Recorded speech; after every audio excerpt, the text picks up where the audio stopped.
എല്ലാ കൂട്ടുകാർക്കും ഏറ്റവും പുതിയ വാർത്തയിലേക്ക് സ്വാഗതം. കൂടുതൽ ജില്ലകൾക്ക് അവധി പ്രഖ്യാപിച്ചു എന്ന ഏറ്റവും പുതിയ വാർത്തയാണ് ഇപ്പോൾ പുറത്തു വരുന്നത്.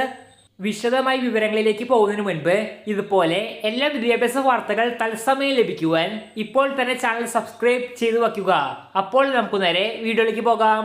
ഇപ്പോൾ വരുന്ന ഏറ്റവും പുതിയ വാർത്തകൾ പ്രകാരം വയനാട് ജില്ലയിലെ ദുരിതാശ്വാസ ക്യാമ്പുകളിൽ പ്രവർത്തിക്കുന്ന എല്ലാ വിദ്യാഭ്യാസ സ്ഥാപനങ്ങൾക്കും ജില്ലാ കളക്ടർ അവധി പ്രഖ്യാപിച്ചു. കൂടാതെ ആലപ്പുഴ ജില്ലയിൽ മുഴുവൻ വിദ്യാഭ്യാസ സ്ഥാപനങ്ങൾക്ക് അവധി പ്രഖ്യാപിച്ചിട്ടുണ്ട്.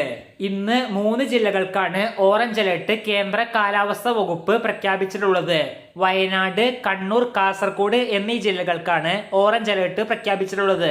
വരുന്ന മണിക്കൂറിൽ തന്നെ കൂടുതൽ ജില്ലകളിലെ അവധി അറിയിപ്പുകൾ ലഭിക്കുന്നതാണ്. അത് തത്സമയം ലഭിക്കുവാൻ ഇപ്പോൾ തന്നെ ചാനൽ സബ്സ്ക്രൈബ് ചെയ്തു വയ്ക്കുക. നന്ദി.